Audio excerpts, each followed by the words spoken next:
very excited to be here with you today. This is the first of a daily live stream here on Enlightened World Network.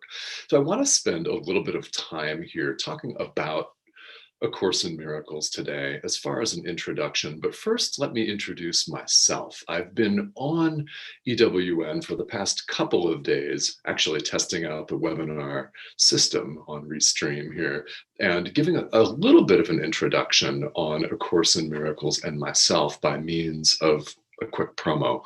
So thank you all for tuning in.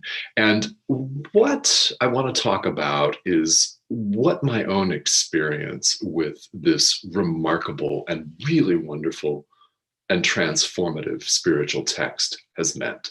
I have been a course student since 2013, and I've also taught about A Course in Miracles. I've written a blog called Change Without Limits. Some of you may have subscribed to that Facebook page. I'm streaming to that page right now. I wrote a blog about it, and I've hosted some groups and some seminars about A Course in Miracles. Now, in the time that I've been studying this, my life and my entire experience has changed tremendously.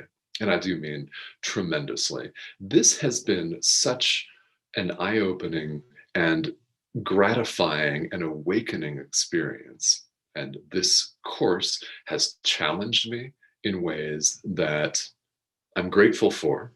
And I will absolutely say I was not necessarily grateful for this at the time. However, with all authentic spiritual paths, with all spiritual traditions, it's all about the work on ourselves. And of course, any spiritual text that one commits to, any practice that one is committed to, is going to show the uncomfortable things, the areas that we need to work on. And in this case, with A Course in Miracles, the areas that we need to forgive and show up and extend love to. Because as the title of this live stream talks about, that's really what it's all about, is awakening to love. So this has been a monumental game changer that I was ready for in 2013, after having practiced a number of different world spiritual traditions. I was raised in a Christian tradition, fairly fundamentalist. If you have seen the Focus on Lightworkers interview that I did with Dr. Ruth Anderson last week, you'll know that I was one of those kids that asked the tough questions in Sunday school all the time, such as, okay, well, if God is perfect love, why are we sitting here talking about punishment? Do I have an answer for that? The adults didn't, and they were quite happy. I'm sure that they were quite happy when I left when I was about 15, 16 years old, left that church and never went back. So that was my upbringing. So what this means is that I'm quite familiar, and I was when the course found me in 2013, not the other way around, of course.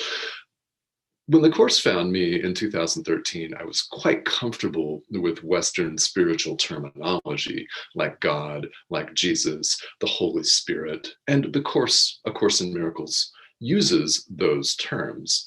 It also uses terms from Eastern philosophy, such as the ego. And the ego and the idea, the concept of the ego, figures prominently in this particular thought system. And A Course is just that, a thought system here.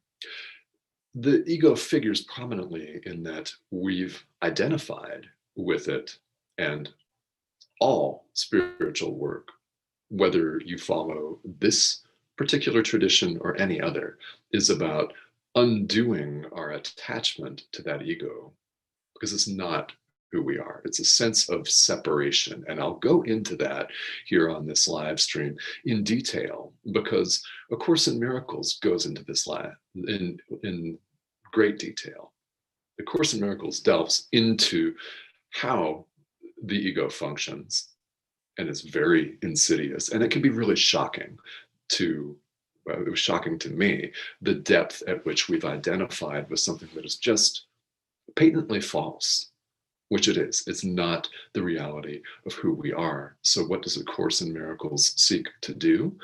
It seeks to awaken us to who we really are. And the title will tell you, love. And A Course uses terms like God and the Holy Spirit, though God being love, spirit, whatever term you're comfortable with. What I want to say is that anybody can study A Course in Miracles. I'll tell you a little bit about it. It is a spiritual self-study curriculum. And the emphasis on self-study is quite deliberate, because nobody is condemning you to a fiery hell if you don't do a lesson a day. Nobody is condemning you to a fiery hell if you forget to meditate every morning, if you have a meditation practice. I mean, unless you're doing that to yourself. And that's part of the point, is that we're responsible for everything. We have free will. We're responsible for all of our thoughts. We're responsible for our speech. We're responsible for our actions. And rather than have that be a burden, it's quite liberating to take ownership of that. And one of the things A Course in Miracles does is it helps us to take that kind of ownership. Now, being a spiritual self-study curriculum, well, what does that mean? If you're not familiar with this, the course is broken down into three component parts. One is a text, two is what they call a workbook for students, and three, there is a manual for teachers, which includes some very handy, very helpful, frequently asked questions. That's kind of like an FAQ section of a website, the manual for teachers. The workbook is something that will begin here on this live stream on Monday, February 1st. By the way, to preview that, yes, we will be starting with that component and going through that for over a year. Now, the workbook is designed to take a year or more. There are 365 so-called lessons, which are ideas that the practitioner works with and practices every day. Now, if one were to do a lesson a day for 365 days in a year, by design, they would be through the workbook. Now, if you've been through this before, you'll know that the point is not to finish it. The point is to show up each day and do the best that you can do on a given day, to practice and to take to heart the lesson that we're talking about. And we'll go through all of those, every single one of them, starting next week. Before that, I want to talk about some of the course philosophy, because you may know it uses some terms in different ways. Terms like atonement, for example, terms like Holy Spirit, for example. It takes things like miracle, for example, and uses them in different ways than we're used to using in common parlance. So if you're brand new to this, it does not, I repeat, it does not matter what your background is spiritually. If you've practiced Eastern philosophies such as Buddhism or Christianity, Judaism, whatever that is, wherever you're coming from, Course in Miracles is a beautiful way for you to augment your current practice. And that's what I invite you to do. Your spiritual practices, if it's working for you, keep it. And I would consider, if you're interested, if you're watching this live stream or the replay here, if you're interested in delving more into this, people find that A Course in Miracles enhances their path. It enhances their understanding of their own spiritual tradition. And that is something that's quite commonplace. It is something that you can most certainly do. And I absolutely invite you to do just that. Now, one thing about this live stream, I am streaming to Facebook, YouTube, on Enlightened World Network, on Periscope. I'm streaming to Change Without Limits on my own personal Facebook page. So I do invite your comments. Feel up to type in your comment here. I'll do my best answer them right here on the live stream. Now, each live stream will be probably about 10 to 15 minutes. And let's see here if there are any people commenting. And I'm going to turn this volume down so I don't get an echo here. All right. And all right, well, if you have comments, feel welcome to type them in. And if I don't get to them on the actual live stream itself, I will answer them afterwards. So I want to invite you to tune in. Now, the time of this is going to vary. It's going to be all over the place, at least for now. So tomorrow I will be going live shortly after 11:30 a.m. Eastern time. So I'll usually start this about 5 minutes after. So about 11:35 a.m. Eastern Standard Time tomorrow. Now, do you need anything in particular to follow along with me? Well, number one, first and foremost, you need the will to do that, the desire to do that, and I invite you. You're welcome. Everyone is welcome to join me, no matter where you're coming from, whether you're brand new to A Course in Miracles or whether you've been practicing this thought system longer than I have, and a lot of you have.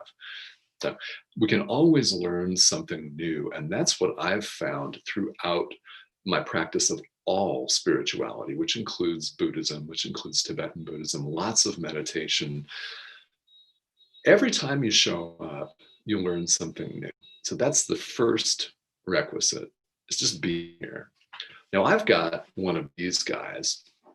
It's a big, and it's worn down from use, a hardbound volume of A Course in Miracles here. You can't read the miracles because this has been literally all over the world with me, but this is the second combined edition. What this means is it includes the text, the workbook for students, and the manual for teachers all in one volume. Now, I'm very old school and kinesthetic, so I prefer to have excuse me, an actual book, a paper book with pages that I can turn. You may be in that boat. And if you're not, there are a number of online resources for you. There are phone apps, and I do use one of those for when I'm traveling and I don't happen to have this book with me. But if you have one, feel free to pick one up, follow along.